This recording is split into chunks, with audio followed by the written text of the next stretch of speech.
Terima kasih. Sebab kami percaya Tuhan, firman-Mu berkuasa hari ini untuk menyembuhkan kami, untuk memulihkan kami, memberikan kami kekuatan. Terima kasih di dalam nama Yesus. Yang percaya sama-sama katakan amin. Tepuk tangan buat Tuhan Yesus yuk. Sebelum duduk kita deklarasikan firman Tuhan. 3, 2, 1. Aku percaya firman-Mu, kurang keras. Aku percaya firman-Mu dapat mengubah seluruh hidupku. Aku percaya Tuhan sendiri. Aku siap untuk menerimanya dan melakukannya. Tepuk tangan buat Tuhan Yesus. Silakan duduk Bapak Ibu. Wow, shalom. Kurang keras, shalom. Ini menjelang makan siang ya. Sudah lapar? Saya lihat ini wah ini jam lapar, tapi saya percaya nggak ngantuk ya karena lapar gitu ya. Saya akan coba cepat Bapak Ibu supaya bisa makan. Karena di kepala kita nih ada samcan gitu. Apalagi kue tiaw gitu ya, nasi goreng, lalu apalagi banyak ya, udah berkeliaran di atas nih, sudah berkeliaran nih. Tinggal ditangkap mau di mana ya habis ini ya, mau makan apa. Tapi hari ini sebelum kita makan, kita akan dengar sedikit firman Tuhan hari ini. Katakan amin. Nah, hari ini kita akan belajar tentang proses keselamatan. Bilang sama-sama saya, proses keselamatan. Nah, anak-anak muda harus tahu ini. Kita semua juga harus tahu ini, termasuk saya juga harus tahu tentang proses keselamatan. Kita tahu bahwa Yesus mati di kayu salib adalah mukjizat yang terbesar dan yang terindah dalam kehidupan kita. Katakan amin. Tidak ada mukjizat yang terbesar di dunia ini selain Dia mencurahkan nyawanya buat hidup kita. Amin. Di atas kayu saliblah Tuhan tanggung dosa kita. Di atas kayu saliblah Tuhan menghapus seluruh dosa kita. Bukankah itu luar biasa? Waktu malaikat jatuh, Tuhan tidak tebus. Tapi waktu manusia jatuh dalam dosa, Dia tebus. Kenapa? Karena Dia mengasihi saudara dan saya. Hari ini dengar baik. Tidak kebetulan saudara ada di tempat ini.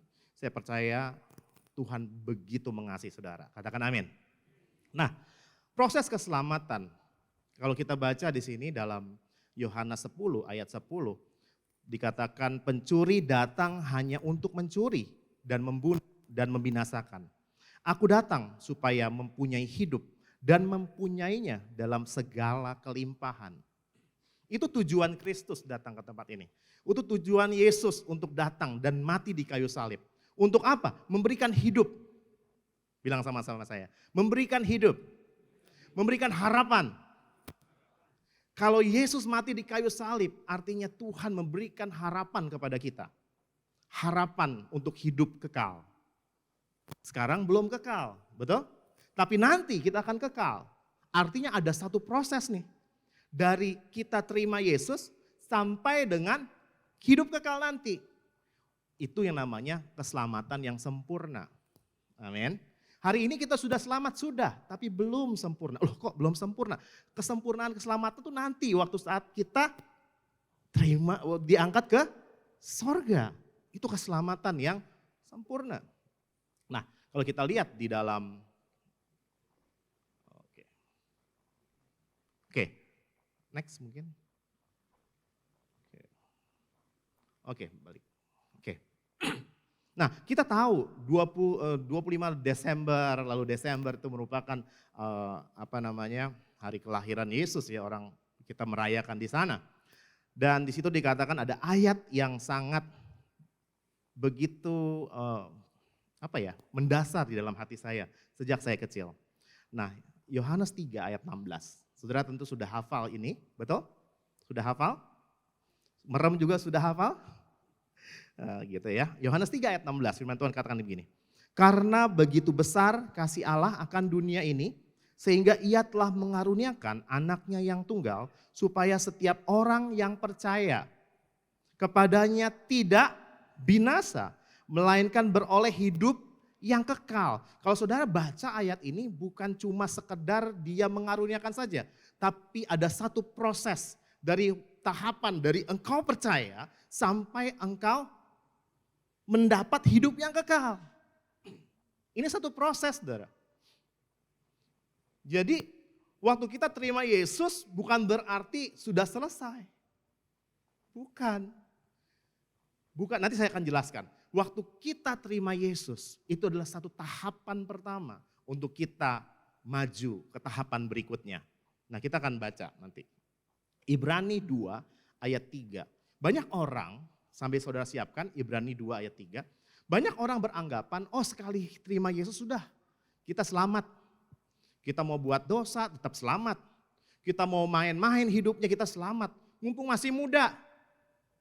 Mumpung masih bisa gitu ya. Orang berpikir seperti itu. Tapi tahukah saudara bahwa keselamatan itu tidak hanya terima Yesus saja. Nah kita akan lihat ada 3 proses keselamatan. Tapi kita sebelum kita belajar dalam Ibrani 2 ayat 3 firman Tuhan katakan begini. Bagaimanakah kita akan luput jikalau kita menyia-nyiakan keselamatan yang sebesar itu. Jadi Tuhan berikan keselamatan itu besar. Yang mula-mula diberitakan oleh Tuhan dan oleh mereka yang telah mendengarnya kepada kita dengan cara yang dapat dipercayai. Jadi keselamatan itu bisa hilang ternyata kalau kita menyia-nyiakannya. Anak muda harus dengar ini. Amin. Bukan kita terima Yesus sudah anteng. So anteng? Tenang gitu, asik. Udah terima Yesus. No. Ada 3 tahapan keselamatan saudara. 3 tahap proses keselamatan. Yang pertama justification. Yang kedua adalah sanctification. Yang ketiga adalah glorification. Ya, kita akan belajar hari ini. Ya, ada 3 tahapan. Nah, proses keselamatan yang pertama, sudah lihat di sini. Justification, sanctification, dan glorification. Gereja kita mengenal hal ini. Ya, gereja kita tidak mengenal setelah terima Yesus lalu selamat dan ya udah tidak mempertahankan keselamatan itu. Gereja kita memegang satu GBI, memegang prinsip ini bahwa Tuhan yaitu justification itu membenarkan hidup kita. Justification atau pembenaran, sanctification atau pengudusan. Di sini pengudusan.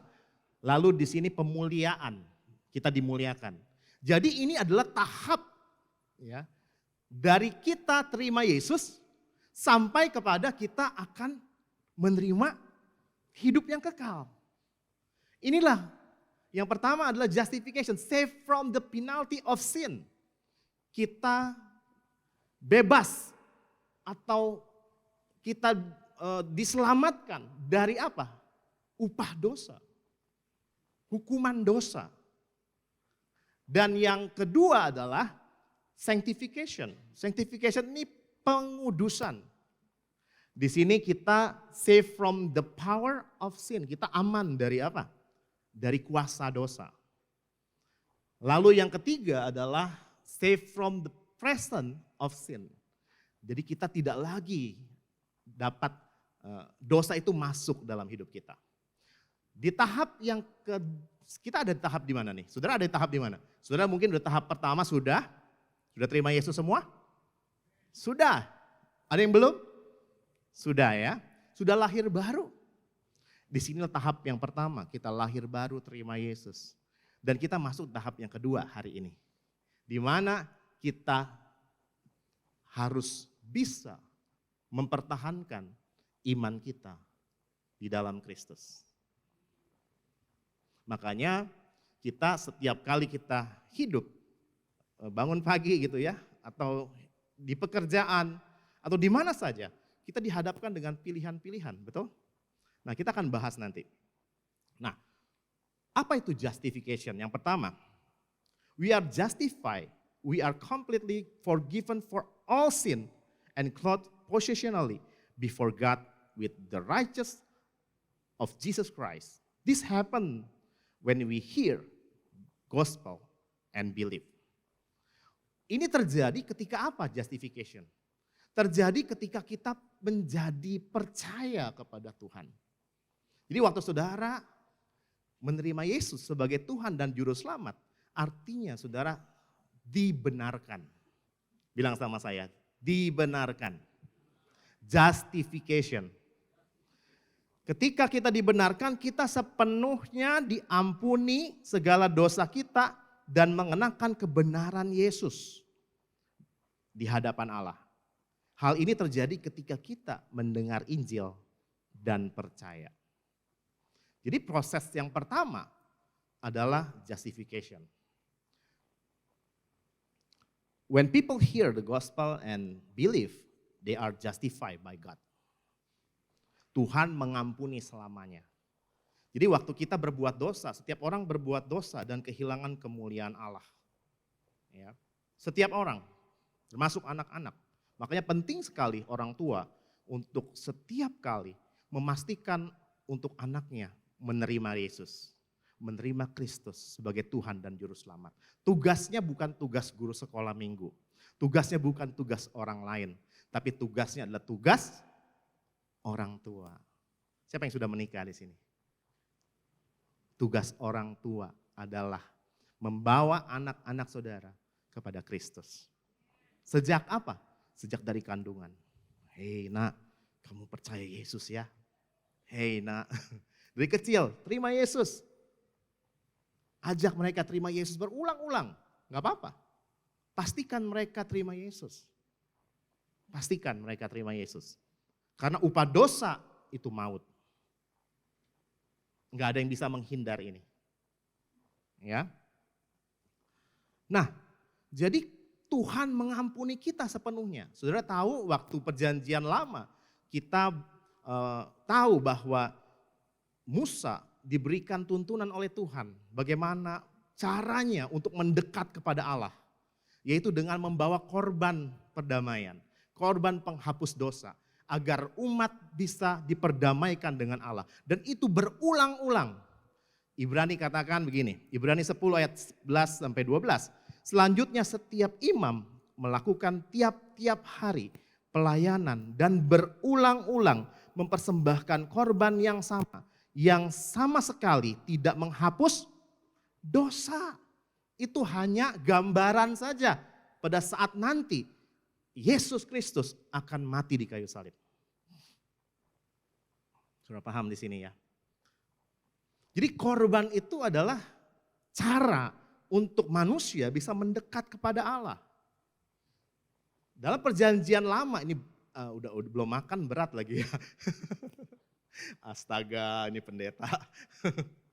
Ngerti dong gitu. Lapar ya. Bisa mikir nggak? Bisa ya. Aduh, bisa mikir ya kita ya. Aduh, mudah-mudahan bisa mikir kita. Pasti. Jadi di mana tadi? Lupa deh, bercanda sih. Nah, beneran lupa. Gimana?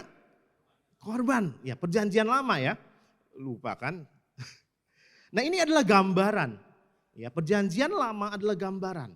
Ya, bagaimana nanti Kristus akan datang menghapus dosa. Korban adalah satu cara untuk kita mendekat kepada Tuhan. Makanya ada orang bawa korban untuk yang lebih tinggi, kayak upeti gitu, yang lebih tinggi kepada yang di atas, gitu kan? Itu korban. Kita baca ayat 12 dikatakan gini, tetapi ia setelah mempersembahkan hanya satu korban saja, karena dosa ia duduk untuk selama-lamanya. Yesus menghapus dosa kita selama-lamanya. Selama-lamanya, amin. Jadi saudara sekarang sudah dibenarkan. Bilang, saya sudah dibenarkan. Dosa saya yang saya lakukan di masa lalu, Tuhan sudah hapus. Makanya waktu perdamaian itu ada dua korban. Yang pertama dia dikorbankan, yang satu dilepas. Yang dilepas adalah mengingatkan kita bahwa dosa-dosa itu sudah dibawa pergi jauh dan tidak kembali lagi. Saudara, Tuhan mengasihi saudara. Sehingga karena begitu besar kasih Allah akan dunia ini. Sehingga ia mengaruniakan anaknya yang tunggal. Supaya setiap orang yang percaya kepadanya tidak binasa. Melainkan beroleh hidup yang kekal. Hanya melalui Yesus. Korban sembelihan, domba, lembu, domba tidak menghapus dosa. Itu hanya gambaran saja, sementara, temporary. Boleh tampilkan. Nah, ini dia. A picture, temporary, ya. Nah, pada saat Kristus mati, itu menjadi persembahan penebusan yang permanen untuk hidup kita dan hanya sekali saja. Kenapa? Karena dia adalah kudus, sempurna. Saya nggak akan bahas ini terlalu dalam di sini karena saya tahu kita akan lapar. Pada fase justification ini, tekanannya adalah manusia diampuni dari dosanya melalui Yesus Kristus. Dalam Efesus 2 ayat 8, saudara bisa buka di sana. Efesus 2 ayat 8 firman Tuhan katakan begini. Sebab karena kasih karunia kamu diselamatkan oleh iman. Itu bukan hasil usahamu tetapi pemberian Allah. Jadi Allah memberi kepada engkau yang kita enggak layak untuk terima. Diberikan kepadamu dengan cuma-cuma bukan karena murahan tapi karena engkau enggak bisa bayar.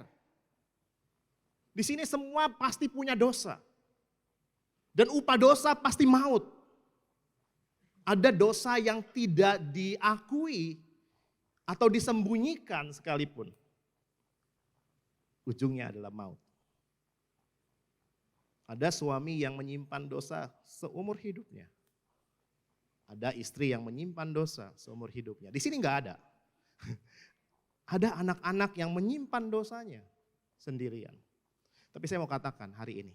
Saudara harus datang kepada Yesus dan bawa setiap dosamu dan minta ampun. Dan saat itu juga Tuhan akan mengampuni dosamu. Dia akan mengampuni tanpa syarat. Tanpa syarat. Walaupun dosamu merah seperti kain kirmizi, itu kotor banget. Tapi Tuhan hapus. Itu namanya justification. Ini gambaran justification, di mana waktu kita percaya Yesus, God takes our sin and places it on Jesus. Jadi dosa kita yang kita tanggung, kita miliki, itu ditanggung oleh Yesus. Ya. Dan dosa hilang. Dan pada saat itu, di saat yang sama, waktu kita menyerahkan dosa kita, maka dosa itu dihapuskan. Dan Tuhan mengenakan yang namanya righteousness. Pembenaran di dalam hidupmu. Jadi saat ini kalau engkau sudah berbuat dosa yang lalu, jangan ingat-ingat lagi. Tuhan aja udah hapusin. Tuhan aja sudah lupa. Sekarang bagaimana engkau maju ke depan, mengasihi Tuhan, mengasihi orang lain dengan baik. Katakan amin. Melayani Tuhan di setiap area hidupmu. Saudaraku, di situ God declare us justified. Disinilah Tuhan mengetok palunya. Hei, kamu dibenarkan. Sama seperti saya mungkin. Saya nih sudah mau dipenjara, hukuman mati. Misalnya di penjara, hakim udah di depan, langsung ketok palu. Kamu dihukum mati. Pak, lalu tiba-tiba ada satu orang yang datang menggantikan saya. Menggantikan hidup saya. Dan dia mati buat saya. Saya keluar dari penjara, digantikan oleh orang itu, dan dia menerima hukuman. Dan dia adalah Yesus. Haleluya. Yesus menggantikan hukumanmu. Yang harusnya engkau masuk neraka dan binasa, dia gantikan. Allah sendiri bukan yang lain. Bukan kebaikan yang bisa kita lakukan. Kebaikan tidak bawa kita kepada Allah. Hanya Kristus yang bisa membawa kita kepada Allah. Usaha manusia sia-sia untuk mencapai Allah. Enggak ada yang benar manusia. Bagaimana mungkin dia bisa mencapai Allah? Amin. Hanya dibenarkanlah inisiatif Allah untuk mengganti hukuman dosamu diganti dengan righteousness. Di sini kita dihapuskan dosa. Nah, ini tahap yang pertama. After we are justified once for all time, we are start ongoing journey of sanctification. Setelah kita dibenarkan sekali untuk selamanya, kita memulai perjalanan pengudusan kita yang berkelanjutan. Don't stop here. Jangan kita berhenti dalam tahap yang pertama. Proses tahapan keselamatan tadi saudara ingat? Menerima Yesus sebagai Tuhan dan Juru Selamat. Pembenaran dan glorification. Nah, jangan berhenti ketika kita terima Yesus, hidup kita ancur-ancuran. Hidup kita sembarangan. Kita tidak menata hidup kita untuk kita bisa menang setiap hari dan serupa dengan Kristus. Amin. Jadi ini adalah journey kita, perjalanan keselamatan kita. Makanya banyak orang yang sudah terima Yesus, mereka tetap saja berbuat dosa. Betul apa betul? Dia sudah terima Yesus nih. Dia sudah ampun-ampun sama Tuhan. Sudah minta ampun. Siapa di tempat ini yang mungkin pernah minta ampun berkali-kali. Jatuh dalam dosa yang sama. Dan engkau mau keluar dari dosa itu, tapi masuk lagi ke dalam dosa itu. Setelah itu namanya diperbudak. Terikat. Jadi kalau saudara, ini ciri-ciri orang yang terikat ya. Diperbudak itu dia enggak mau ke sana, tapi ke sana. Dia enggak mau berbuat dosa, tapi dia lakukan. Itu namanya diperbudak. Bukankah orang budak itu dia tidak mau melakukan tapi harus dilakukan, betul? Dosa juga seperti itu. Dosa akan membawa engkau untuk melakukan lagi dan lagi dan lagi. Saudara langsung berpikir di saat ini, Tuhan apa yang saya lakukan Tuhan? Yang gak berkenan di hadapan Tuhan. Ampuni saya. Hari ini. Sanctification, kita akan belajar. Sanctification is a long progressive growth of Christian by obedience to God through the power of the Spirit. Ini bukan Kristen progresif ya, bukan. Saudara, ini bukan Kristen progresif, bukan. Ini kita bicara tentang bahasa Inggris gitu ya. Sanctification is a long progressive growth. Perjalanan panjang untuk pertumbuhan rohani engkau. Ya. Di situ pengudusan adalah pertumbuhan progresif seumur hidup seorang Kristen melalui ketaatan kepada Tuhan melalui kuasa roh. Tanpa Roh Kudus engkau akan gagal. Makanya banyak orang di tahap yang kedua ini mereka gagal. Bahkan mereka lari dari Tuhan. Kenapa? Dia sudah percaya Yesus tapi bisa keluar dari jalur keselamatan. Karena dia tidak bersama Roh Kudus. Makanya di sanctification ini kita penting sekali kita taat kepada Tuhan melalui kuasa Roh Kudus. Nah, firman Tuhan bilang begini, Kolose 3 ayat 7 sampai 10. Yuk kita baca sama-sama. 3, 2, 1. Dahulu kamu juga melakukan hal-hal ketika kamu hidup di dalamnya. Tetapi sekarang buanglah semuanya ini, yaitu marah, geram, kejahatan, fitnah, dan kata-kata kotor yang keluar dari mulutmu. Jangan lagi kamu saling mendustai. Kamu telah menanggalkan manusia lama serta kelakuannya dan telah mengenakan manusia baru yang terus menerus diperbaharui untuk memperoleh pengetahuan yang benar menurut gambar Khaliknya, penciptanya. Jadi pada saat sanctification ini, sebelum kemari saya mau jelasin dulu. Jadi pada masa ini, pada tahapan ini, kita itu harus ngandalin Roh Kudus. Karena kita diperhadapkan dengan dua hal yang harus kita pilih. Ya, obey God atau disobey God.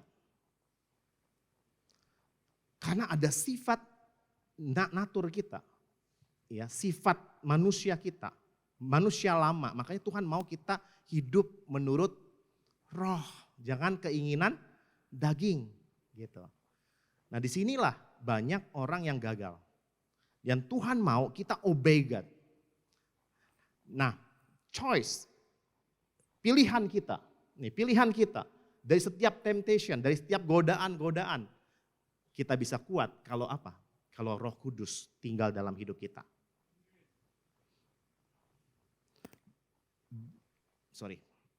Banyak orang Kristen, banyak orang yang menerima Kristus tidak mengerti betapa pentingnya tahap pengudusan atau sanctification.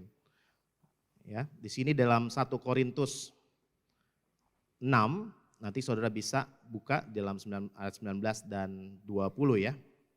Kita baca, mungkin kita baca aja. 1 Korintus 6 ayat 19 sampai 20. Firman Tuhan katakan begini. Atau tidak tahukah kamu bahwa tubuhmu adalah bait Roh Kudus yang diam di dalam kamu. Roh Kudus yang kamu peroleh dari Allah dan bahwa kamu bukan milik kamu sendiri. Sebab kamu telah dibeli dan harganya telah lunas dibayar. Karena itu muliakanlah Allah dengan tubuhmu. Di sini, boleh balik lagi? Nah, di sini ini perjalanan kita nih, saudara. Sanctification. Sampai kita serupa dengan Kristus. Mungkin kita sempat marah, mungkin kita sempat jatuh, mungkin kita sempat berbuat dosa di masa-masa ini. Yang Tuhan mau kita tetap progres ke arah serupa dengan gambarannya. Amin. It's the process of becoming more and more like Jesus. Jadi itu suatu proses, saudara. Suatu proses. Pengudusan kita seringkali berantakan, ada kalanya kita melangkah maju, namun ada kalanya kita terjatuh. Namun seiring berjalan waktu, berkat kasih karunia Tuhan, kita mengalami kemajuan. Saudara, kita harus ngerti di tahap ini, ya, bagaimana Roh Kudus berperan penting untuk hidup kita. Siapa Roh Kudus? Di sesi yang jam 2 nanti saya akan kasih tahu. Siapa Roh Kudus? Dia adalah Tuhan kita. Dia yang diutus oleh Bapa ketika apa? Ketika Yesus terangkat ke surga. Dan dia memberikan kepada kita seorang penolong untuk kita bisa hidup berkemenangan. Jadi di masa ini kita bisa hidup berkemenangan kalau kita taat kepada Tuhan melalui kuasa roh. Makanya banyak orang gagal dan berbuat dosa terus karena dia tidak tinggal di dalam roh. Dia tidak bergaul dengan Roh Kudus. Nah, ini bahaya sekali. Karena sifat kita manusia itu masih ada dosa yang di dalam. Kita tubuhnya masih tubuh yang bisa berbuat dosa. Betul? Tubuh, walaupun kita sudah dibenarkan, tapi kita masih bisa berbuat dosa. Kenapa? Karena tubuh kita masih fana. Tubuh kita masih fana. Nah, disitulah kita perlu yang namanya Tuhan menolong hidup kita. Waktu kita terikat dari dosa, saudara dengan usaha sendiri, saudara tidak akan mampu. Mungkin kau bisa nangis-nangis untuk keluar dari sana, nggak bisa. Tapi karena waktu engkau datang kepada Roh Kudus, ini aku, tolong aku terikat dengan obat-obatan, aku terikat dengan pornografi, Aku terikat dengan masturbasi. Aku terikat dengan perzinahan. Tuhan, ampuni aku. Waktu engkau datang kepada Roh Kudus, dia menolong hidupmu. Dia menolong engkau. Maka dari itu, tubuh kita harus kita siapkan. Di masa ini, tubuh kita harus kita siapkan untuk menjadi tempat kediaman Roh Kudus. Saudara mengerti sampai di sini? Waktu kita terima Yesus, tidak berhenti sampai di sini. Engkau harus persiapkan hidupmu untuk menjadi tempat kediaman Roh Kudus, di mana Roh Allah tinggal di dalamnya. Engkau harus berpikir bahwa tubuhmu ini bukan tubuhmu lagi, tapi milik Kristus. Firman Tuhan dalam Roma 8 ayat 6, karena keinginan daging adalah maut, tetapi keinginan roh adalah hidup damai sejahtera. Banyak sekali ayat-ayat yang saudara bisa baca tentang bagaimana bisa hidup menurut roh. Ya. Pengudusan kita hanya mungkin terjadi melalui kasih karunia Allah dan kuasanya yang bekerja di dalam kita. Jadi dalam tahap ini kita harus peran Roh Kudus harus kencang dalam hidup kita. Pastikan anak-anakmu mengalami ini. Kalau tidak, engkau bisa berantakan. Serius. Serius. Pastikan hidup saudara bergaul dengan Roh Kudus. Kalau tidak, saudara akan kesulitan untuk memilih dalam hidupmu. Ya. Dalam Yohanes 14 ayat 16-17 ini luar biasa, dikatakan begini, setelah Tuhan naik ke surga, dia memberikan seorang penolong. Ayat 16 firman Tuhan katakan, 3, 2, 1.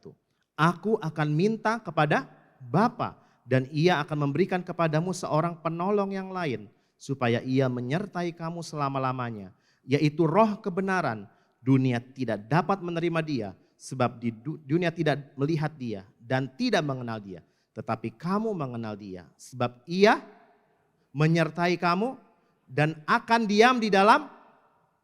Di tahap ini saudara harus mempersiapkan hidupmu. Engkau sudah dibenarkan, engkau sudah minta ampun di sini. Tapi engkau juga harus mempersiapkan hidupmu menjadi tempat kediaman Roh Kudus. Di mana dia akan menyertai engkau, menyertai hidupmu, dan diam di dalam kamu. Nah sekarang pertanyaannya adalah, yang diam di dalam kita itu siapa? Diri kita sendiri?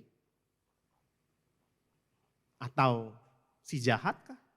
Atau daging yang mengontrol hidupmu?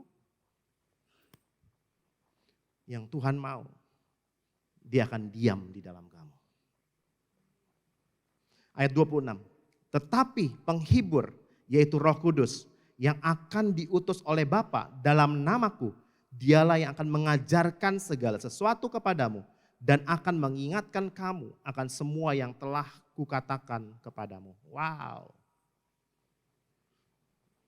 Yesus ngajarin kita dalam firman Tuhan.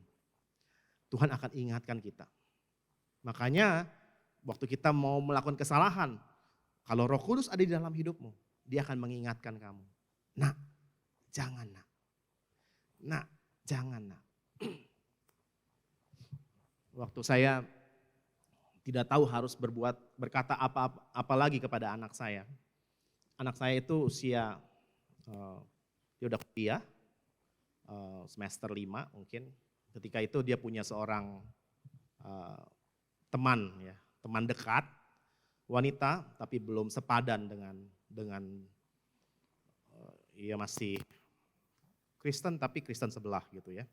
Kristen sebelah gitu. Gimana Kristen sebelah? Ya begitulah ya. Lalu kami berdoa. Istri dan saya berdoa bersama-sama. Kami enggak sejahtera. Setiap kali kami ngomong mental, setiap kali kami ngomong mental. Apakah kamu sudah tahu bahwa dia itu pasangan hidup dari Tuhan? Dia tidak bisa jawab. Dan anak saya dan saya ngobrol berdua sama dia. Terus menerus ngobrol berdua, terus menerus berdua terus saya sama dia. Setiap kali ada jam makan siang saya kontak dia, mau nggak kamu ngobrol sama saya. Uncle-nya, mamanya, kita sudah stres. Kita ingin anak kita bisa mendapatkan yang terbaik, betul? Ingin mendapatkan pasangan yang sepadan, betul? Nah akhirnya kita berdoa sama Tuhan. Suatu ketika di satu tempat di ruang tamu gitu, saya berdua sama anak saya ngobrol. Dari hati ke hati ngobrol. Setiap setiap pandangan sudah saya berikan, namun tidak bisa membelokkan dia. Dia kan baik. Papi mami belum pernah ketemu dia. Wah, gimana Tuhan caranya? Dan akhirnya Tuhan, saya cuma bilang, Roh Kudus tolong saya. Tolong saya untuk menjelaskan sejelas-jelasnya kepada anak saya. Enggak tunggu lama saudara, hari itu. Saya lagi ngomong aja sambil saya ngomong sama Roh Kudus. Roh Kudus tolong saya nggak mampu jelasin ke anak saya. Saya terbatas, istri saya juga terbatas. Dalam hati sambil ngomong dengan anak saya. Lalu tiba-tiba Roh Kudus bicara, kamu kasih tahu gambaran ini. Kamu kasih tahu cerita tentang Yunus. Kamu kasih tahu cerita tentang ini. Tiba-tiba hal sederhana, saya cuma bilang gini, Tuhan sudah merencanakan yang terbaik dalam hidupmu di depan. Sederhana saudara. Tiba-tiba hatinya luluh begitu rupa. Kamu mengerti? Iya, aku tahu. Di situ saya cuma nangis sama Tuhan. Wow, saya berbulan-bulan berbusa-busa ngomong gak bisa meyakinkan dia. Tapi waktu saya datang sama Tuhan, Roh Kudus cuma ngomong sepatah kata. Dan dia hatinya langsung diubahkan sama Tuhan. Nanti ceritanya selanjut lagi minggu depan. Akhirnya anak saya mulai kembali. Untuk apa? Untuk konsentrasi dengan pertumbuhan rohaninya dulu. Sampai dia bisa memilih dari Tuhan. Dia sudah mengerti. Dan saya percaya Roh Kudus berperan. Kalau dia berperan dalam hidup saya, dia juga bisa berperan dalam hidupmu. Amin. Untuk menentukan jalan bisnismu, untuk menentukan pasangan hidupmu. Ini banyak yang muda. Sudahkah engkau bertanya, Tuhan, pasangan hidup saya siapa Tuhan? Atau asal tembak, dia Tuhan dari Tuhan. Atau apa, saya nggak tahu. Saudara harus memiliki pengalaman rohani bersama Tuhan untuk memiliki pasangan hidup saudara. Karena saudara hanya memilih sekali. Dan itu gak boleh salah. Kalaupun salah, Tuhan bisa memperbaikinya. Tapi Tuhan mau engkau memilih yang sempurna, yang terbaik, yang dari sorga. Amin. Lalu bagaimana kalau sudah terlanjur? Saudara tanya Roh Kudus. Dulu saya diajarin gini, kalau dia tidak kenal Tuhan, coret. Udah gak usah pikir-pikir. Berani gak coret? Ajarin sama anak saudara. Kalau bukan Yesus, kalau calon kamu tidak percaya Yesus, coret. Nggak ada babi bu bebo, nggak ada. Yang punya anak langsung coret ya, awas ya, coret loh. Serius saudara, karena ini penting. Ya, siapa lagi sih yang bisa beritahu kepada anak saudara selain saudara? Ada tetangga, tiba-tiba tetangga jalan datang, Tuhan berkata sama kamu, jangan menikah dengan dia. Enggak mungkin kan? Jangan pacaran dengan dia, enggak mungkin. Yang mungkin adalah orang tua. Jadi kalau ada orang tua, Tuhan juga bisa bicara sama orang tua. Makanya waktu saya menikah, kok jadi menikah ini? Waktu saya menikah, tanda yang pertama juga adalah konfirmasi dari orang tua. Saya bilang sama istri saya,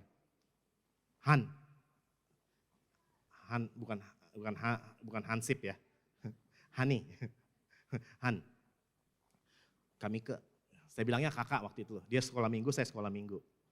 Kamika, saya dapat kamu dari Tuhan. Waduh, tembak loh. Saya tembak kan, satu tempat di ruang playgroup gitu ya. Ada kan pelayanan tuh, habis pulang pelayanan ada tempat-tempat gitu. Bukan tempat remang-remang ya, bukan. Di tempat beneran gitu di gereja, saya tembak dia. Saya bilang gini, Han, saya dapat, jatuh. Han, saya dapat, Kamika, saya dapat, kamu adalah pasangan hidup saya dari Tuhan. Cie, langsung berbunga-bunga dia. Terus saya bilang gini, tapi kalau saya minta tanda sama Tuhan, salah satunya adalah orang tua kamu dan orang tua saya. Kalau orang tua kamu nggak setuju, orang tua saya nggak setuju, kita nggak usah jalan. Bisa berani nggak ngomong gitu? Saya nggak usah jalan, kita berteman. Saya jalani itu. Kami puasa 6 bulan. 6 bulan saudara. Untuk apa? Untuk kami bisa direstui. 6 bulan kami puasa. Dia pengen tahu orang tuanya Kamika itu pengen tahu siapa sih Daniel itu. Sampai mamanya itu sampai ngelihat dari jauh rumahnya kayak gimana sih. Ngintip gitu ya. Dulu kan gak ada Instagram kan dulu gak bisa lihat gitu siapa sih Daniel ini. Akhirnya terus berjalan dengan waktu. Tuhan membawa kita dalam satu pernikahan kudus gitu. Nah, saya percaya Roh Kudus yang sama akan menolong saudara dalam setiap aspek hidup kita. Disinilah pentingnya engkau bergaul dengan Roh Kudus. Di tahap inilah sangat penting sekali. Orang-orang Kristen itu mereka memiliki pergaulan yang baik sekali, intim sekali dengan Roh Kudus. Namun sayangnya adalah murid-murid Kristus belum mengenal Allah Roh Kudus atau Allah Tritunggal. Banyak murid-murid yang sudah Kristen, yang sudah carousel bertahun-tahun, tapi dia nggak ngerti bagaimana bergaul dengan Roh Kudus. Bagaimana dia memiliki satu hubungan dengan Roh Kudus. Firman Tuhan dalam Kisah Rasul 19 ayat 2. Yuk kita baca sama-sama. 3, 2, 1. Ketika Apolos masih di Korintus, Paulus sudah menjelajah daerah-daerah pedalaman dan tiba di Efesus. Di situ didapatinya beberapa orang murid. Ayat 2. Katanya kepada mereka, sudahkah kamu menerima Roh Kudus? Ketika kamu menjadi percaya, akan tetapi mereka menjawab dia, belum, bahkan kami belum pernah mendengar bahwa ada Roh Kudus. Ada beberapa orang Kristen, dia sudah terima Yesus. Ya. Dan ini bahaya sekali waktu dia tidak mengenal Roh Kudus. Saudara bisa bayangkan, engkau hidup padahal Tuhan sudah kasih aksesnya untuk engkau terima Roh Kudus, untuk engkau dibaptis Roh Kudus, untuk engkau mengalami kepenuhan Roh Kudus. Sehingga apa? Sehingga engkau menjadi orang yang berkemenangan di tahapan ini. Sehingga engkau menjadi orang yang menang, saudara. Tuhan gak mau engkau terus menerus melakukan dosa, tidak. Kembali ke dosa yang semula, tidak. Tapi Tuhan mau saudara untuk hidup berkemenangan. Siapa yang belum terima Roh Kudus? Siapa yang belum mendapatkan Roh Kudus? Siapa yang belum mengundang Roh Kudus dalam hidupnya? Baiknya engkau segera cari, engkau segera minta. Karena untuk Roh Kudus tinggal dalam hidup kita sangat mudah. Minta saja, tinggal minta, tinggal minta. Bapa yang baik saja tahu memberi pemberian yang baik, apalagi Bapa yang di sorga. Dia pasti memberikan Roh Kudusnya. Tahap yang kedua, yang pertama tadi apa? Justification, pembenaran. Engkau sudah dibenarkan, engkau sudah diampuni dosanya. Lalu tahap yang kedua adalah sanctification, di mana engkau harus dibenarkan mengalami serupa dengan Kristus. Dan tahap yang ketiga, yang terakhir adalah tahap glorification. Nah di sini ya tahap di mana kita akan diangkat sama Yesus. Nah ini dia, glorification. Pemuliaan atau pengangkatan, seketika orang-orang percaya dengan kuasa Tuhan menjadi makhluk yang bermoral dan berfisik sempurna yang hidup kekal dalam hadirat Tuhan di surga. Firman Tuhan bilang begini, Filipi 3 ayat 20-21, 3-2-1. Karena keluarga negaraan kita adalah di dalam surga, dan dari situ juga kita menantikan Tuhan Yesus sebagai juru selamat yang akan mengubah tubuh kita yang hina ini sehingga serupa dengan tubuhnya yang mulia menurut kuasanya yang dapat menaklukkan segala sesuatu kepada dirinya. Jadi tubuh kita masih hina.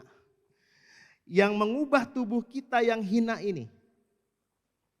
Ya, sehingga serupa dengan tubuhnya yang mulia nanti. Makanya tadi dalam sanctification tubuh kita masih bisa berbuat dosa. Paham sampai di sini? Makanya engkau perlu Roh Kudus. Banyak orang Kristen gagal karena dia tidak bergaul dengan Roh Kudus. Di sini, saudara. Jangan sampai padam. Pemuliaan atau pengangkatan. Ya, fase ini tekanannya manusia tidak lagi memiliki kehadiran dosa. Pada tahap ini, ya, tahap yang ketiga, glorification, kita tidak lagi mengenal dosa. Tidak ada dosa yang bisa masuk kembali. Ayat Ibrani 10 ayat 37 firman Tuhan katakan, sebab sedikit bahkan sedikit waktu lagi dan ia yang akan datang sudah akan ada tanpa menangguhkan kedatangannya. Sudah siap saudara waktu Yesus datang nanti? Dia akan datang kali yang kedua di awan-awan dan menjemput kita. Dan seketika itu juga tubuh kita akan diubah menjadi tubuh kemuliaan. Saudara, tahukah saudara, kita sedang menantikan itu. Saudara sedang menantikan itu? Nih yang terakhir. Yang terakhir udah pakai musik deh. Dan yang sama seperti manusia ditetapkan hanya untuk mati hanya satu kali. Dan sesudah itu dihakimi. Demikian pula Kristus yang hanya satu kali saja mengorbankan dirinya untuk menanggung dosa banyak orang. Dosa saudara dan saya ditanggung. Sesudah itu ia akan menyatakan dirinya sekali lagi tanpa menangguhkan dosa. Untuk menganugerahkan apa? Keselamatan kepada mereka yang menantikan dia. Ibrani banyak berbicara tentang 3 fase ini.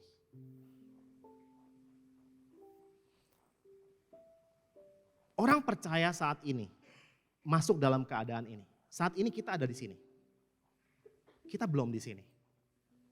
Kita masih bisa buat dosa. Tapi yang Tuhan mau, kita jangan berbuat dosa. Tuhan mau kita berkemenangan.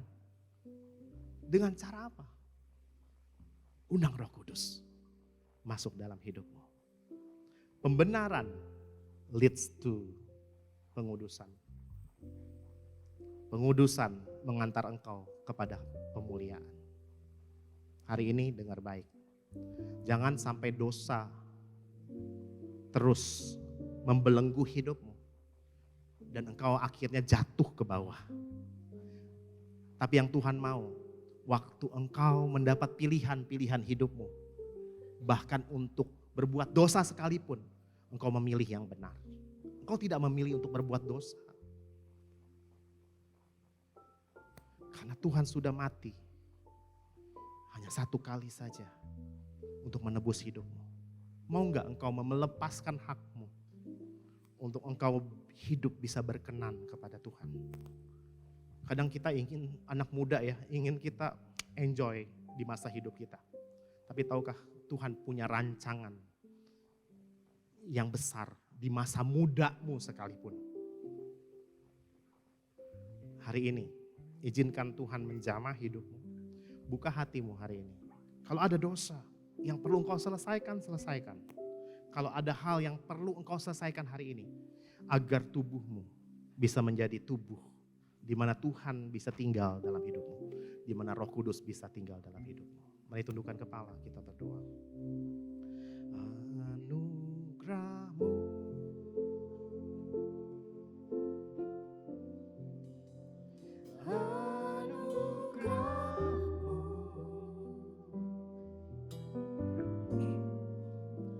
semua karena anugerah-Mu, bukan karena kekuatanku. Anugerah-Mu, sama-sama katakan. Anugerah-Mu,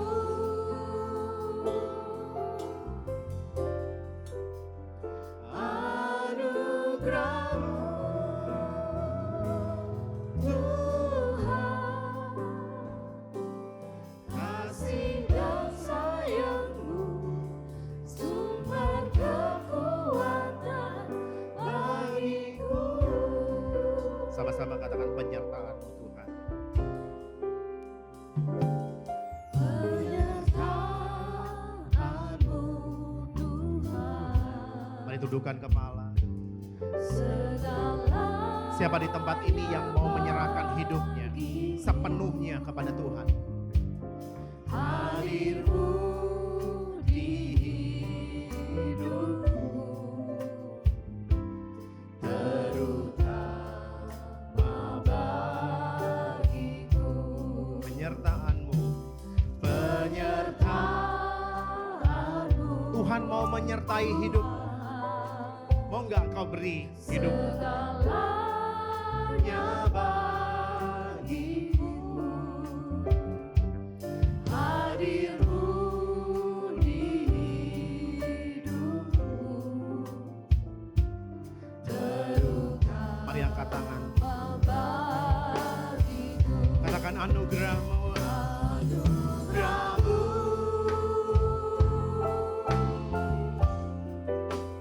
anugerah-Mu, semua karena anugerah-Mu, bukan karena kekuatan, bukan karena kekuatanku. Anugerah-Mu, anugerah-Mu Tuhan, anugerah-Mu, Yesus, anugerah-Mu,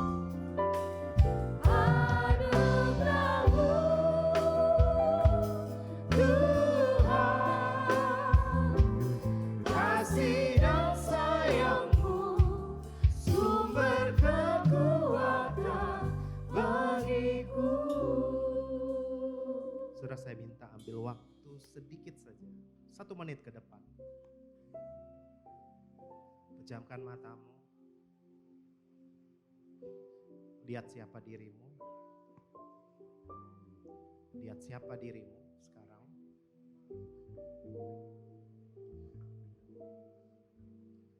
Waktu kau sudah lihat siapa dirimu hari ini, mau nggak kau serahkan sama Tuhan? Saudara, buka tangan saudara seperti engkau menyerahkan sesuatu sama Tuhan. Dan itu adalah hidup. Mau nggak kau serahin hidupmu? Mau nggak kau serahkan segalanya, hatimu, perasaanmu, jiwamu di masa muda? Karena Tuhan sayang engkau. Dia sayang hidupmu. Apapun dosamu hari ini, Dia sudah ampuni. Apapun dosamu, dosa yang sangat tersembunyi, yang engkau sembunyikan sampai tidak ada yang tahu sekalipun, Tuhan bisa hapusnya. Asal engkau percaya dan menyerahkan seluruh hidupmu sama Tuhan. Ini langkah yang pertama. Saudara minta ampun. Langkah yang kedua, minta Roh Kudus turun atas hidup. Roh Kudus, aku minta Kau turun kepada anak-anak-Mu hari ini. Terima Roh Kudus. Terima Roh Kudus. Terima Roh Kudus. Terima Roh Kudus. Terima Roh Kudus ya. Terima Roh Kudus. Terima Roh Kudus. Terima Roh Kudus. Terima Roh Kudus. Terima Roh Kudus. Terima Roh Kudus. Sejak masa mudamu, terima Roh Kudus. Engkau siapapun engkau hari ini, terima Roh Kudus. Terima Roh Kudus. Dari depan sampai belakang mengalir Roh Kudus. Terima Roh Kudus. Engkau tidak bisa berjalan sendiri. Engkau pastikan engkau punya Roh Kudus. Pastikan Roh Kudus ada di dalammu. Terima Roh Kudus. Terima Roh Kudus. Terima Roh Kudus. Kurabakaya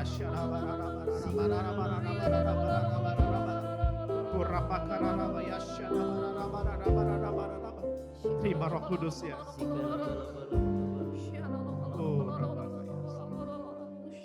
Terima kasih Tuhan.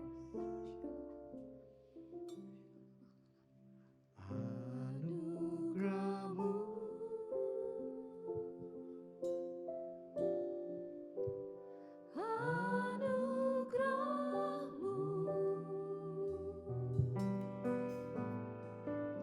semua karena anugerah-Mu,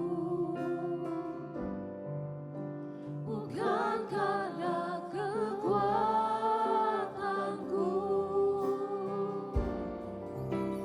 Anugerah-Mu,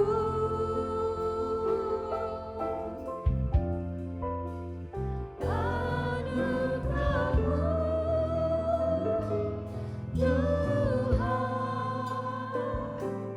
kasih dan sayang-Mu, sumber kekuatan bagiku. Terima kasih Tuhan buat hari ini Tuhan. Kami bersyukur karena anugerah-Mu Tuhan kami boleh diselamatkan. Kami tahu bukan karena kuat gagah kami Tuhan. Tapi karena pemberian-Mu, karena anugerah-Mu Tuhan yang besar dalam hidup kami. Hari ini Bapa, bukan secara kebetulan kami boleh menerima firman-Mu Tuhan. Tentang karya salib-Mu Tuhan. Karena keselamatan-Mu Tuhan. Tapi itu karena Engkau sayang bagi hidup kami Tuhan. Engkau memberitakan firman-Mu lewat hamba-Mu Pak Daniel Tuhan. Kami tahu ada satu maksud yang Tuhan mau kerjakan dalam hidup kami. Hari ini Bapa, kami mengucap syukur karena anugerah-Mu yang besar dalam hidup kami Tuhan. Hari ini biarkan mata kami tertuju kepada firman-Mu Tuhan. Hari ini biarkan kami boleh terus menjaga iman kami Tuhan kepada Engkau Tuhan. Biarkan hari ini kami boleh mengerjakan keselamatan itu Tuhan. Dan kami boleh menerima mahkota yang baru Tuhan. Biar Tuhan hari ini Tuhan kami minta satu hal Tuhan. Biar kami boleh tetap menjaga iman kami Tuhan. Untuk tetap melihat bahwa keselamatan itu datangnya daripada-Mu Tuhan. Bukan karena kuat gagah kami Tuhan. Bukan karena kepintaran kami. Bukan karena kami boleh berbagi Tuhan. Tapi jalan satu-satunya keselamatan itu lewat Engkau Yesus. Biar itu boleh tertanam dalam hidup kami. Sehingga kami, mata kami, hidup kami boleh terarah kepada firman-Mu Tuhan. Biar kaki kami boleh terus melangkah kepada panggilan-Mu Bapa. Hari ini kami percaya Tuhan. Kami yang datang ke tempat ini. Kami akan menerima, bahkan kami sudah menerima sesuatu yang baru Tuhan. Hari ini kami tahu lewat keselamatan-Mu Tuhan. Segala sakit penyakit kami, segala keterikatan kami Tuhan, segala ketakutan kami Tuhan, bahwa bahkan Tuhan saat ini Tuhan kami percaya Tuhan hidup kami sudah dimerdekakan karena kuasa keselamatan-Mu Tuhan. Hari ini biar kami boleh memiliki iman yang kuat di dalam Engkau Tuhan. Kami mengucap syukur Tuhan lewat gereja ini Tuhan. Engkau boleh menyediakan wadah Tuhan, di mana kami boleh mengungkapkan isi hati kami Tuhan, di mana kami boleh berkumpul menyatakan kemuliaan-Mu Tuhan. Biar Tuhan lewat gereja ini Tuhan, generasi kami, bahkan kota kami boleh mengalami keselamatan Tuhan. Biar di mana Tuhan gereja-Mu berdiri Tuhan, ada kuasa, ada hadirat Tuhan turun di tempat ini. Kami berdoa Tuhan buat gembala kami Tuhan. Biar Tuhan Engkau yang menguduskannya Tuhan. Engkau yang mengurapi lebih lagi Tuhan. Di mana visi-visi-Mu yang Kau taruh lewat gembala kami Tuhan. Biar kami boleh merasakan, kami boleh bergerak juga Tuhan. Untuk Tuhan berkontribusi Tuhan. Membawa jemaat, membawa jiwa-jiwa mengalami Tuhan. Kami juga berdoa buat setiap pelayan-pelayan-Mu Tuhan yang mengambil bagian, Engkau mengurapi lebih lagi Tuhan. Biar segala jerih payah yang mereka kerjakan tidak akan terbuang dengan sia-sia. Ada pengurapan yang baru daripada-Mu Tuhan. Tuhan, kami bersyukur Tuhan, kalau Tuhan boleh terus Tuhan menyertai hidup kami. Kami tahu Tuhan, kami akan terus mengalami perubahan demi perubahan. Hari ini Tuhan, kami percaya Tuhan, kami kembali dari tempat ini, kami tidak akan sama seperti kami datang. Kami percaya hadirat-Mu, urapan-Mu, bahkan Roh Kudus Engkau menyertai setiap kami. Mungkin hari ini firman telah diberikan, kami percaya Engkau tidak akan selesai Tuhan dalam hidup kami. Biar Tuhan hari ini terus Engkau yang memberikan pengertian-pengertian yang baru dalam hidup kami. Sehingga kami boleh menjadi manusia yang gak sama lagi Tuhan. Rohani kami, roh kami boleh diperbaharui menjadi rohani yang dewasa Tuhan. Terima kasih Bapa, terima kasih. Kami juga berdoa buat bangsa negara kami Tuhan. Kami percaya Tuhan bahwa bangsa negara kami telah ditebus dengan darah-Mu yang sempurna Tuhan. Hari ini kami percaya Tuhan, kami mau katakan, kami mau berkati bangsa negara kami Tuhan. Menjadi bangsa dan negara yang adil Tuhan, yang makmur Tuhan, yang menjadikan bangsa ini Tuhan melihat bahwa kuasa Tuhan bekerja atas bangsa kami. Kami percaya Tuhan bahwa banyak jiwa-jiwa di bangsa ini Tuhan yang akan mengalami kuasa-Mu Tuhan, yang akan mengalami Engkau Tuhan. Kami tahu Tuhan, mungkin bukan lewat hidup kami, tapi lewat orang-orang lain Tuhan yang mengalami Tuhan, yang akan membawa generasi kami, yang akan membawa jiwa-jiwa di tempat dimanapun berada Tuhan mengalami Tuhan. Kami percaya Tuhan, kami akan melihat Tuhan bahwa bangsa negara kami Tuhan akan mengalami Tuhan sepenuhnya Tuhan. Hari ini kami berkata, damai itu ada di dalam bangsa kami Tuhan. Bangsa kami akan aman Tuhan, terkendali Tuhan. Kami berdoa Tuhan, setiap ada oknum-oknum Tuhan yang mau memperpecah belah bangsa ini, kami berkata itu digagalkan di dalam nama Yesus. Karena darah-Mu berkuasa atas bangsa kami. Darah-Mu Tuhan telah menebus bangsa kami Tuhan. Tuhan terima kasih. Dan hari ini Tuhan, kami mau menerima berkat-Mu sebelum kami kembali Tuhan. Mari saudara-saudara kita bangkit berdiri dan terimalah berkat. Biarlah berkat dari Allah Bapa, kasih setia dari Tuhan Yesus Kristus, dalam persekutuan yang manis Roh Kudus turun ke atas hidupmu. Mulai hari ini sampai Tuhan Yesus datang kali kedua menjemput kita di awan-awan. Yang percaya sama-sama katakan amin. Selamat hari Minggu, Tuhan berkati.